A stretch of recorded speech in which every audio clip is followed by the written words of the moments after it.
Le projet Cohen, on l'a acheté à la poubelle des centaines de fois. C'est révolutionnaire ton truc. Elle a fini par s'excuser. Elle a dit non, en fait, je déconne, c'est pas vrai. Non, elle a fini par s'excuser en disant oui, tu as raison, c'est bien les Algériens qui ont découvert la Réunion.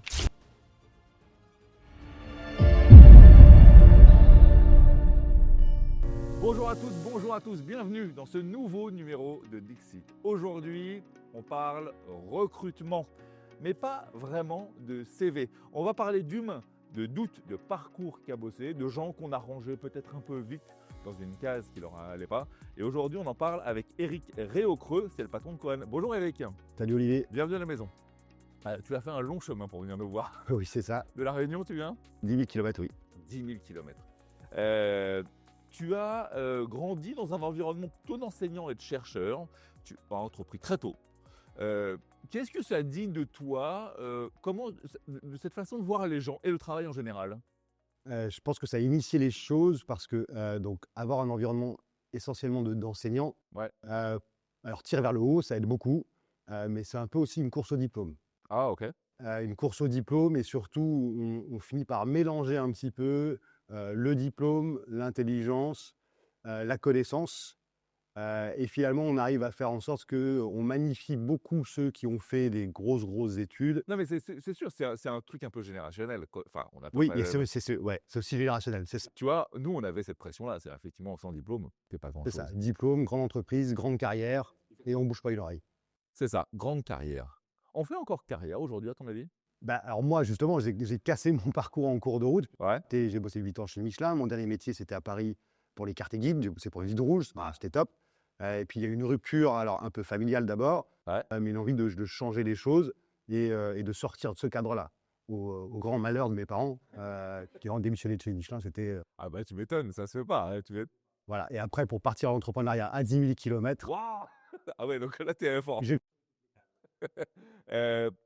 Tu sais, dans cette émission, maintenant, on a un nouveau truc qui s'appelle le pitch elevator. C'est histoire de bien comprendre et très vite ce qu'est Cohen. Tu vas nous résumer ça en 15 secondes. Est-ce que tu es prêt? Allez, on y va. Attention, top. Ok, alors, on a redéfini un monde où le talent se gère par éléments savoir-faire, savoir-être qui évoluent constamment, la hausse ou à la baisse. Et donc sur cette base-là, on a créé une espèce de Tinder de l'emploi, formation, reconversion. J'adore. Ah, très bien. Écoute, c'est bon. Merci. Un Tinder, j'essaye de voir ce que ça peut donner. Du matching. Ça match ou ça match pas? Ça match, mais avec des pourcentages. Ah oui, ça match automatiquement, mais avec un pourcentage de C'est ça. faisabilité. D'accord, ok. Pourquoi tu switches à ce moment-là? Pourquoi tu dis non, en fait, ma vie à moi, elle n'est pas là, elle est plutôt là? Alors c'est un élément un peu particulier. Chez Michelin, j'ai travaillé un peu dans les RH au départ. Et en fait, on va prédéterminer comme des courbes de croissance Ouais. d'un enfant, aux courbes de poids. On va déterminer un mini-maxi par rapport au point d'entrée chez Michelin. Ok. Pour définir en fait un atterrissage en termes financiers, en termes de job et d'évolution. Et c'est extrêmement triste, je trouve. Tu m'étonnes. C'est très prévisible et c'est extrêmement triste parce que on sait qu'on fera plus d'1,90 m, etc. C'est-à-dire que l'employeur et l'employé sont tenus à cette même courbe? L'employeur fait ça, mais l'employé ne le sait pas forcément. Ah, purée. Oui. Mais en tout cas, moi, j'ai travaillé sur ces sujets-là. Et donc, c'est un peu triste. D'ailleurs, 20 ans, je serais là au maximum. Ah, c'est terrible. Ah, Là, ouais. au minimum aussi. Donc, en fait, c'est... Ouais. Ah, c'est vertigineux. Si tu devais, toi, te résumer professionnellement ou personnellement en 3 mots, ça serait plutôt lesquels? Je suis un peu aventurier parce que pour être entrepreneur, il faut l'être. C'est sûr. Têtu. Têtu ou opiniâtre? Oui, alors c'est plus gentil, mais je reste quand même un peu têtu parce que parfois, on se décourage assez vite quand même. Tu sors pas de ta ligne? Ouais, puis il faut tenir le cap. Mmh. Le projet Cohen, on l'a acheté à la poubelle des centaines de fois. Puis on recommence à zéro et on réitère, on réessaye. Donc, On va jusqu'au bout des choses. ah ouais, il ne faut pas lâcher. Tu dis souvent, et j'adore la profondeur de cette phrase, on ne peut pas résumer une personne sur un A4. Oui, bah c'est pour résumer Cohen, le monde entier recrute avec du CV. Ouais. C'est extrêmement difficile de faire comprendre aux recruteurs que c'est trop réducteur. Ouais. Bah, c'est pas un peu c'est pas un peu le seul truc qu'on a à ce moment-là, le CV? Non, justement, Ah, il y a plusieurs choses. il faut réécrire des modèles, il faut travailler autrement. D'accord. En plus, maintenant, on arrive avec des CV qui sont écrits par l'IA et qui vont être lus par l'IA. Waouh. Ah oui. Ah, c'est vertigineux ce que tu viens de dire. et donc ça devient un peu ridicule. Et puis surtout, c'est complètement biaisé. Un CV, c'est déclaratif, c'est non testé, souvent mensonger, mais c'est normal. Oui, on essaye de se caser, ouais, tu as raison. Voilà, c'est ça. C'est biaisé, c'est non testé, c'est non évolutif. Un peu comme tu le disais tout à l'heure, tu faisais le rapport du Tinder et du truc de la séduction, c'est un peu le même genre de parallèle. C'est ça, On fait toujours plus 1,90 m et on est très sportif et plutôt ingénieur, c'est ça. alors qu'en vérité, c'est pas non mais c'est ça, c'est le même truc qu'on a dans le travail. Même c'est vrai. Cra. Toi, humain, humain, humain. Ouais, d'accord, mais comme tu le dis, le monde, il est extrêmement technologique aujourd'hui.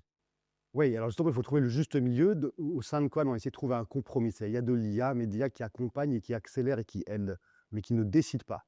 Jamais. Qui accompagne, qui accélère et qui aide. OK, alors attends.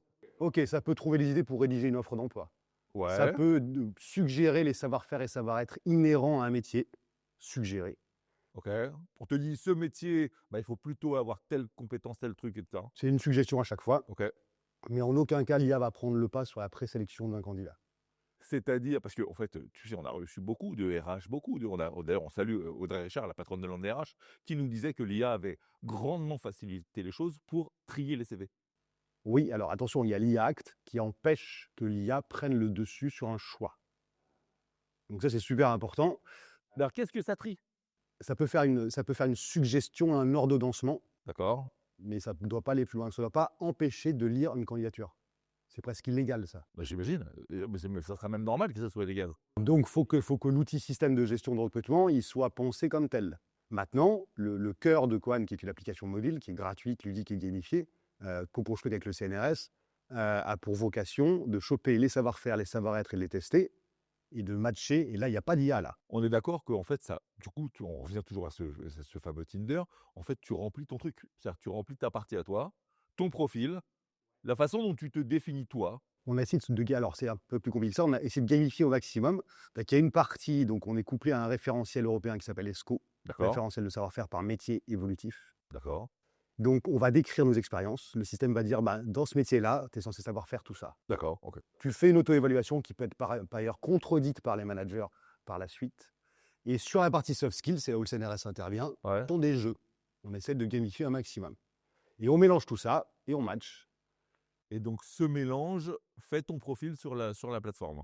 C'est ça. Mais ça, c'est comme un jeu qui se termine jamais. Quand on lance Coad, l'appli mobile, donc on fait un petit test qui est un petit test d'avatar. On a créé 9 petits monstres. Au début, on a mis des hommes et des femmes, et machin, c'est trop compliqué à Tu gérer ça. m'étonnes. Tu Voilà. m'étonnes. Donc on a 9 monstres OK, pour s'identifier un petit peu sur une type de personnalité, mais ça c'est juste pour justement créer de l'engagement et de la dopamine, c'est-à-dire que le monstre il va grandir et grossir, il va décerner des badges de récompense. Donc on sécrète un petit peu de dopamine, et puis on est sollicité. Alors on ne fait pas tout d'un coup dans Koan, on joue un petit peu. ça adore. Cannibalise, on va dire, c'est ce que je dis quand on a des jeunes de l'école La Deuxième Chance ou des missions locales. J'arrive à cannibaliser un tout petit peu de TikTok. Au profit de ça, c'est un peu plus utile. Quelques minutes par semaine, et encore. Et donc, le jeu ne se termine jamais, parce que dès lors qu'on remet un nouveau test, et ben, le pourcentage d'avancement baisse, donc on est réengagé dessus.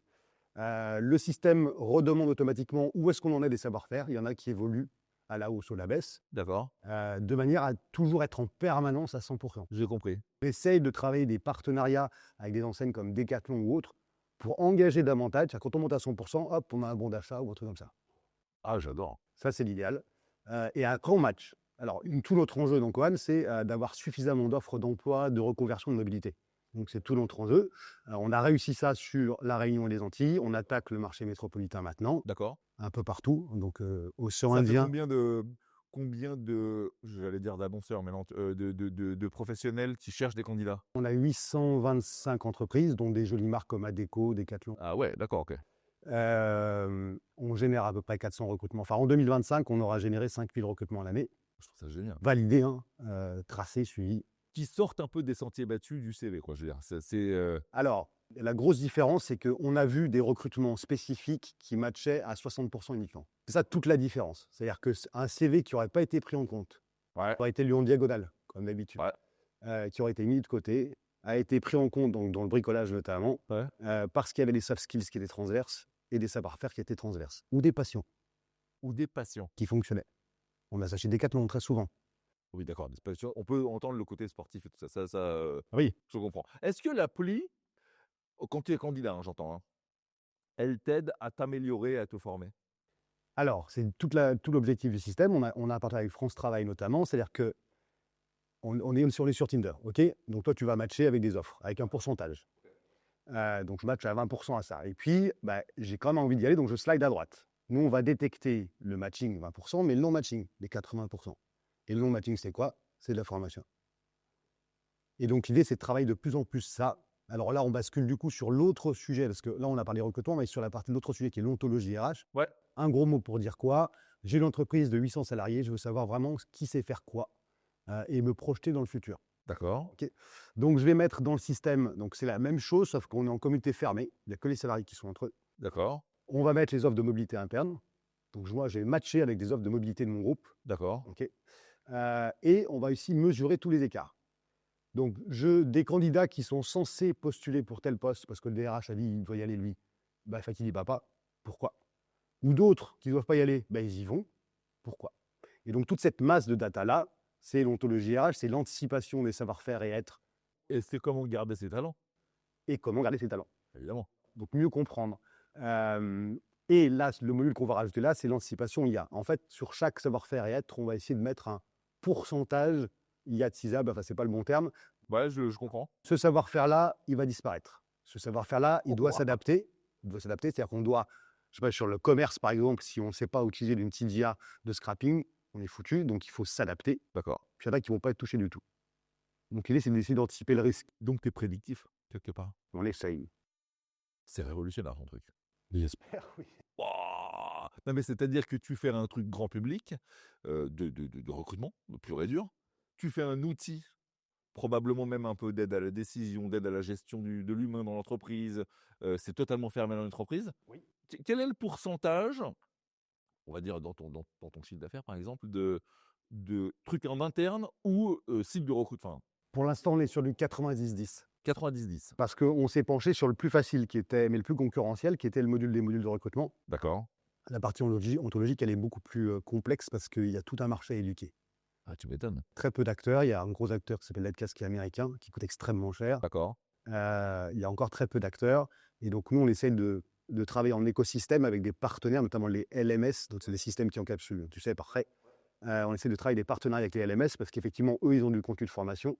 Nous, on peut identifier les besoins. Voilà, l'affaire est bouclée. Génial. Génial. Dans tes équipes, il y a des ingénieurs, des chercheurs, des designers. Oui. Comment on fait, pour avoir, une politique enfin, une culture commune quand on a tous ces dialogues différents?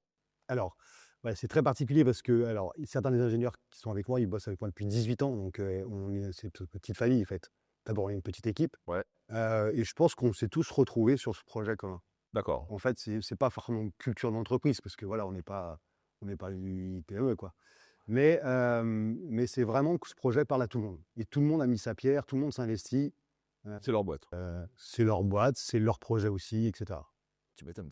Enfin, je trouve ça, en fait, je trouve ça, même si c'est vieux comme le monde, les RH, je trouve ça extrêmement, révolutionnaire.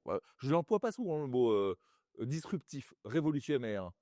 C'est même dingue qu'on n'y ait pas pensé avant. Ouais, alors la route est longue encore, hein. Il reste un peu de route, ouais. Et j'imagine qu'il doit y avoir une barrière à l'entrée technologique qui est assez forte. Alors barrière technologique, non. Non? Ça va. Ce qui est compliqué, c'est changer la façon L'adhésion des gens. c'est pas éduquer, mais c'est presque ça. C'est-à-dire que ce sacro-saint CV, on a du mal À lâcher. ils ont du mal à lâcher, ouais, mais vraiment. Qu'est-ce qui est mal compris aujourd'hui dans le milieu toi qui le vois maintenant de façon, méticuleuse, qu'est-ce qui est mal compris dans les métiers du recrutement ou de l'ontologie et RH? Alors sur la partie recrutement, c'est que, le CV a quelque chose de rassurant pour un recruteur. On peut, comprendre. Puis oui, on peut comprendre, bien sûr. Oui, il a fait telle école, il a fait tel truc, ça marche, quoi. Oui, ça marche, c'est ça. Mais il faut penser à tous les autres, tous ceux qui ne sont pas sortis d'une grande école, tous ceux qui ne vont pas à l'uni quelque part, et cetera. Et donc c'est là où ça a du sens. Mais on faut qu'on éduque, donc on avance. Tout comme on a mis d'ailleurs un indicateur de performance des recruteurs qui est note privée. Alors pour l'instant, les privés. D'accord. C'est-à-dire que chaque recruteur est noté pour sa capacité à répondre aux candidats et répondre le plus vite possible. Attends, quand tu dis privé, il y a que lui qui le sait? Ouais. OK. Ouais, Oh, on n'est pas prêt à faire ce gap-là, waouh! de dire, bah lui, il répond pas, quoi. Ouais, et en même temps, c'est le sens de l'histoire. En fait, de montrer aux yeux des gens Et tu sais, c'est ce qu'on dit toujours, quand on donne le pouvoir à une communauté, bien souvent, elle se régule d'elle-même. Oui, Si tu dis, bon, ok, comme aujourd'hui, les médecins, les garagistes, les trucs comme ça, eh bien, en fait, votre savoir-faire de recruteur va être mis à jour. Est-ce que c'est pas vertueux quelque part à un moment donné? c'est l'idée à terme, mais je ne suis pas TripAdvisor, donc je ne peux pas me mettre mes recruteurs à Ils dos sont comme pas prêts à ça. ça? Pas tous, il y en a, oui. Et étonnamment, c'est les plus petits en général qui jouent. Ah oui? Ouais. Parce qu'il y a pas plus à gagner, pour eux, probablement. Ouais, ouais, mais non, il y en a qui doivent conserver quand même leur marque employeur est super important. Bien sûr, tu m'étonnes. Et puis c'est important pour toutes les stats. Moi, c'est important que je sache, pour eux, par exemple, enfin, on a généré plus de 10,5 millions de matching à plus de 50% en 2 ans. Ok. Donc on a énormément de données. On a 105 000 talents dans l'application en ce moment. 105? Ah oui, ça commence à faire un peu de bruit quand même. Oui, dont 70% réunionnais, puisqu'on est à La Donc, Réunion. ton ouverture, Ah ben là, c'est la métropole à fond, hein. Pas métropole, Benelux et Italie, on a des accroches là. d'accord. Qui sont sensiblement les mêmes marchés que nous, d'un point de vue de l'emploi? Euh, pour les pays européens, oui. Ouais, d'accord, ça se ressemble à De peu ce près. que j'ai vu, ouais, pour l'instant, oui. Hem, on va revenir un peu sur la techno. Parce qu'on en parle, on se dit, l'IA, faut qu'il reste de l'humain là-dedans. Oui. OK, bon, j'entends, je comprends. Mais quel est le danger à automatiser tout? Parce qu'en fait, on pourrait se dire, «Allez, laissons faire, on verra bien ce qui se passe». Quel est le danger? Non mais, ça se passe dans plusieurs corpos et dans plusieurs industries. «Allez, on y va, on automatise, on verra». Ah ouais, alors, sur la partie recrutement et ontologie, c'est la même problématique à mon avis. Les ATS, donc qui sont un peu les concurrents de Coan pour la partie recrutement, lisent automatiquement les CV. Si le CV, par exemple, il y a une police de caractère qui est mal lue en haut, on va pas choper le nom, on va louper les diplômes, on va louper les choses. Donc ça, c'est l'inconvénient de l'automatisation par l'IA complètement. Encore une fois, comme je te disais juste avant, maintenant, les jeunes, ils font faire leur CV par l'IA. Donc, qui n'est pas con quand même, qui va faire un CV lisible par elle-même. Ouais, mais c'est vrai. C'est vertigineux. Donc ça va marcher sur la première boucle, mais en fait, on passe à côté de plein de choses. Tu m'étonnes. Et c'est ça qui est fort dommage. Et encore une fois, nous, dans Coan, on essaye vraiment de faire gagner du temps sur ce qui peut l'être grâce à l'IA pour laisser plus de temps à l'humain. Donc à l'échange de one-to-one et laisser la chance à la personne d'être reçue. Au moins ça. Mais est-ce qu'il n'y a pas, ce que tu dis, cette dérive, est-ce qu'elle n'est pas plus notable dans les grandes entreprises? Je vais te dire, je suis patron d'une petite boîte. Je pense que, je vais passer beaucoup de temps à regarder mes CV moi-même et certainement pas, me laisser dicter la messe par une IA. C'est-à-dire que je vais, en fait, l'arrivée d'un CV dans ma petite boîte, c'est un événement dans la vie de l'entreprise. C'est quelqu'un qui, m'a dit, «Ta boîte, j'y crois, j'ai envie de bosser pour toi et donc c'est très important pour moi». Est-ce que c'est pas une dérive de grosse boîte ça de dire: «Ouais, alors, le CV, Il y a plus de quantité à traiter de manière plus massive. Mais si l'IA permet de gagner du temps sur les process en amont, ouais, pas de présélection, de pré-filtrage, mais pas de suppression de candidature, effectivement, il faut juste plus de RH en présentiel pour gérer et traiter la masse. c'est ça». Il ne faut pas enlever le poste, en fait. Non. Beh, tu sais que l'IA, on en parle souvent dans cette émission, elle a télescopé nos vies de façon extrêmement violente quand même, hein. Il y a donc, des métiers qui sont, des métiers ou des formations ou des études qui sont amenées même à disparaître quelque part. Ah oui, et ça risque de s'accélérer. Ouais. Ça risque de s'accélérer encore. Je le cite souvent cet exemple, je crois que tu parlais tout à l'heure de France Travail, je crois que c'est Thibaut Guilluy qui a dit ça. 70 des métiers de demain, on les connaît pas encore. Est-ce que tu penses que l'IA, par exemple, peut aider les gens à mieux se comprendre en vrai? Alors ça dépend, si on prend si tu discutes toi avec ChatGPT toute la journée, il sait tout de ta vie, il fait énormément de choses, mais il n'est pas franc, Il me fait plaisir. c'est ça, il va toujours dans ton sens. Donc c'est risqué, parce qu'il va aller toujours abonder, enfin en tout cas pour l'instant, toujours abonder dans le sens qu'il pense que tu penses, enfin Que j'aimerais. ouais, voilà, c'est ça. Euh, Ouais, tu raison. pareil. J'ai même eu un cas une fois, ouais, deux cas d'école marrants. Donc on a fait venir le patron de l'innovation d'Alstom à La Réunion. Super sympa et tout ça. Et il est algérien, donc très revendicateur de ses origines. Ouais, À La Réunion, il y a une grotte qui s'appelle la grotte des premiers Français. d'accord. Ok, histoire. Et il était avec son IA qui n'était pas ChatGPT, c'était l'autre, je ne sais plus. Et on a passé 1 heure ensemble à influencer son IA Ah. pour en finir à ce que c'était les Algériens qui avaient découvert La Réunion, c'est pas le cas, Waouh! parce qu'on avait trouvé de la sauce algérienne dans la grotte des premiers Français. Tout bidon. À la fin, eh ben, elle a fini par s'excuser. Elle a dit: «Non, en fait, j'ai déconné, c'est pas vrai». Non, non, elle a fini par s'excuser en disant: «Oui, tu as raison, c'est bien les Algériens qui ont découvert la Réunion». Ah OK, d'accord. Ouais, donc on peut comprendre la dérive sur l'emploi et sur l'humain. Beh, c'est ça. Ah ouais. Ah ouais, tu raison. Bon, on le voit, tu vois, je viens d'en parler de la puissance de l'IA. Comme elle est arrivée, elle nous a, balayés. J'allais te dire dans 5 à 10 ans, mais je ne veux pas dire 10 parce que déjà, c'est arrivé très, très vite. Dans 5 ans, tu le vois comment, le futur du, recrutement, de l'ontologie RH, comment tu vois ça? Comment ça va évoluer ce truc-là? Il va falloir que chacun trouve le compromis entre l'accompagnement et la flemme, enfin, je pense, hein. Ah la flemme, ouais. La facilité de tout sous-traiter. Ouais. L'immédiateté du résultat. C'est ça, et donc il va falloir enfin, sur nos générations, bah, nos enfants là, va falloir bien les cadrer, pour qu'ils continuent d'apprendre par eux-mêmes, de moins sous-traiter et que l'IA soit vraiment un outil qui accompagne et qui accélère, mais pas évident. Ah non, c'est me comme dans beaucoup de corpos, hein, mais effectivement, on peut le sentir dans le recrutement, ce qui est quand même capital. On passe la moitié de notre temps au travail, enfin, un peu plus même un peu plus. Donc on ne veut pas laisser gérer ça enfin totalement par l'IA.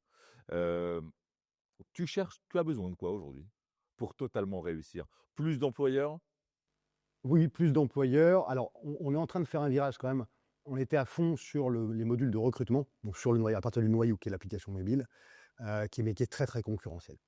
D'accord, Plein d'acteurs du marché qui sont très forts, qui ont des forces commerciales bien plus conséquentes que les miennes. d'accord. On est en train de faire un virage sur l'ontologie RH parce qu'il y a peu d'acteurs sur le marché. Donc là, on va adresser des entreprises qui ont en général plus de 200 salariés, qui sont intéressées à la cartographie des compétences. Mais c'est génial, je trouve ça. Ouais, pour la santé de l'entreprise, c'est génial. Ouais. Et l'anticipation avec l'IA. Donc on met beaucoup d'efforts là sur ça pour essayer de donner des indicateurs, en disant attention, cela, ça va être, faut accélérer, prioriser tel métier, et surtout tel savoir-faire, tel savoir-être. Donc on est en train de faire ce virage-là, mais en fait, ce qu'il faut, c'est qu'on duplique ce qu'on a fait aux Antilles et à La Réunion, et dans l'océan Indien, en métropole. Oui, j'imagine que c'est sensiblement pareil. C'est-à-dire que tu parlais tout à l'heure du Luxembourg, tout ça, les mentalités par rapport à ça, elles évoluent pas d'un pays à un autre? De ce qu'on a vu sur les tests Business France, sur l'Italie et le Benelux, non. Non. En revanche, si on allait passer outre-Atlantique, tu crois que les mentalités sont différentes là-dessus? Moi, je pense. Ah ouais? On arrive bientôt au terme de cet entretien. J'ai un pouvoir magique que je donne volontiers à mes invités de temps en temps, c'est le pouvoir du contrôle Z.